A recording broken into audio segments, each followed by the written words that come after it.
Not all of the projects that I make are things that I actually need.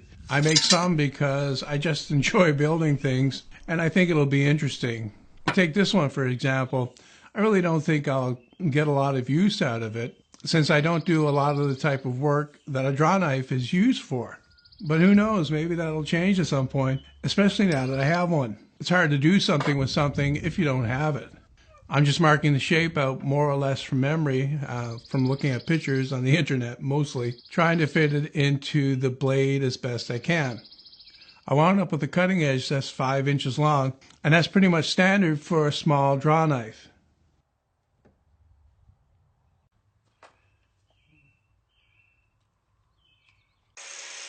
The raw material is an old diamond blade that I've had for a few years, and the body of the blade is around 1/8 of an inch thick. I already cut a small piece off a while back and tested it to see if it could be hardened, so I know it's a good quality steel, and it should hold an edge reasonably well. For some reason I was having a problem with the first cutting disc. It wasn't cutting as quickly as it should, and it was binding in the cut and overheating the metal, so I changed it for another one, a newer one, and that worked a lot better.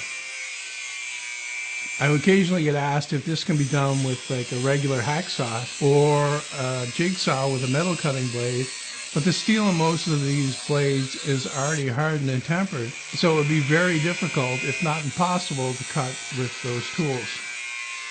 Of course a plasma cutter could do it, but then you spend as much time again grinding it down to the final shape. If you've watched a few of my other videos, you'll know that I have a cordless grinder that I use often, and you might be wondering why I'm not using it here. Cordless is great for quick cuts, where it's not practical to run power out to where you're working, but the blades will last longer and cut faster with the higher speed corded tools.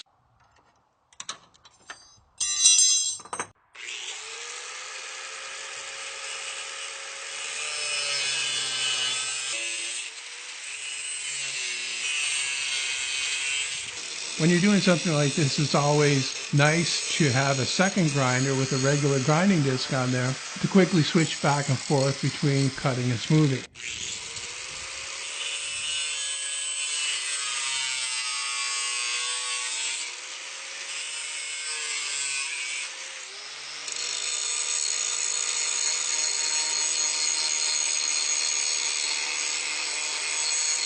So with the basic shape cutout, I can mark and roughly grind the bevel for the cutting edge.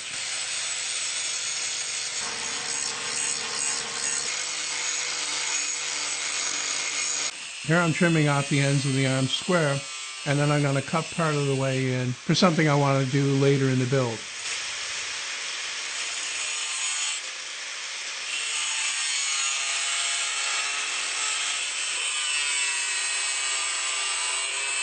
Originally I was going to do all of the metal shaping with just a handheld grinder, but figured since I have a belt grinder, I may as well use it to clean up the bevel.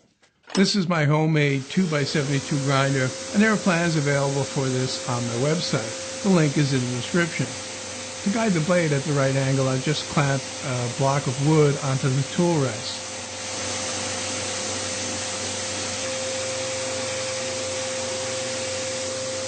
It probably wasn't needed since, like I said, this steel is already hardened and I didn't do anything to overheat it while I was working it to change that. But I figure it wouldn't hurt to heat treat it again.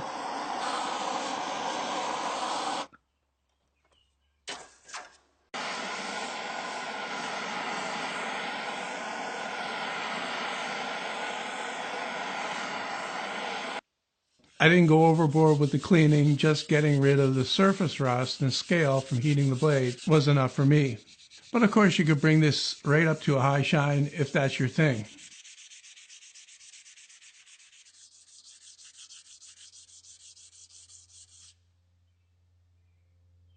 Now back in the workshop I cut out a piece of maple for the handles, and I had kind of an interesting way to attach them to the blade.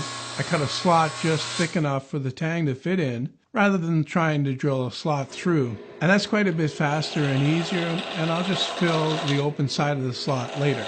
Nothing fancy on the lathe, I'm just shooting for a basic handle shape that's fat on the end so you can get a good grip on it.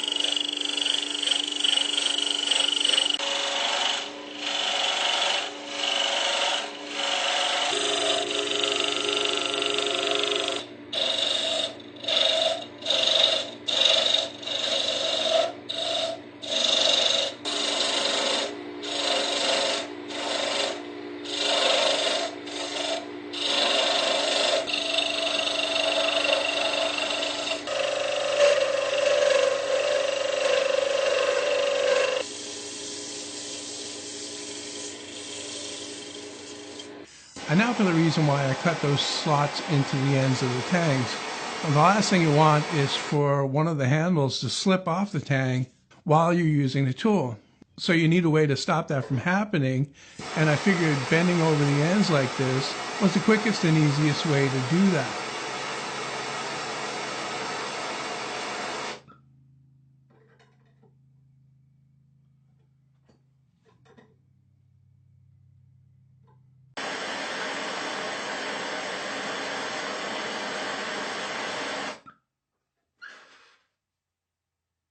And when you burn it in like this, it looks pretty cool too.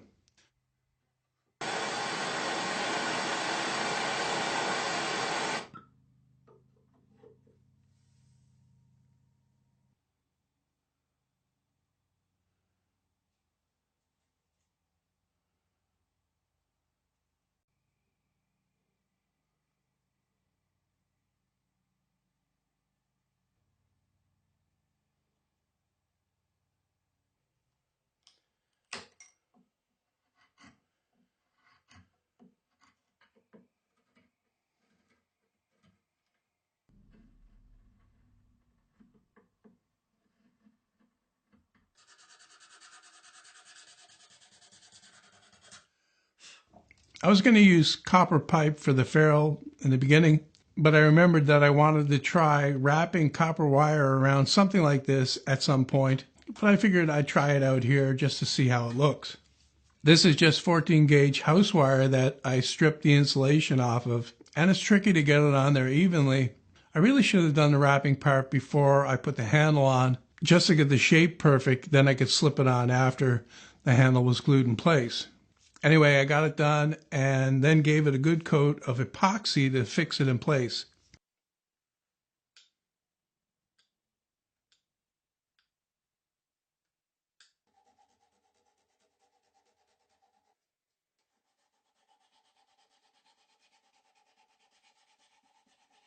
I don't like a lot of plasticky finish on tool handles, and so I just put a couple of coats of linseed oil on, more or less just to make the wood look better for the photos.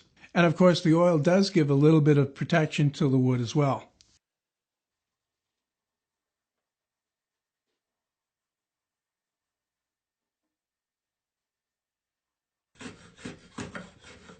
I gave it a couple of days to dry, and then I tried out the knife for the first time, just on a piece of softwood to see how well it would work.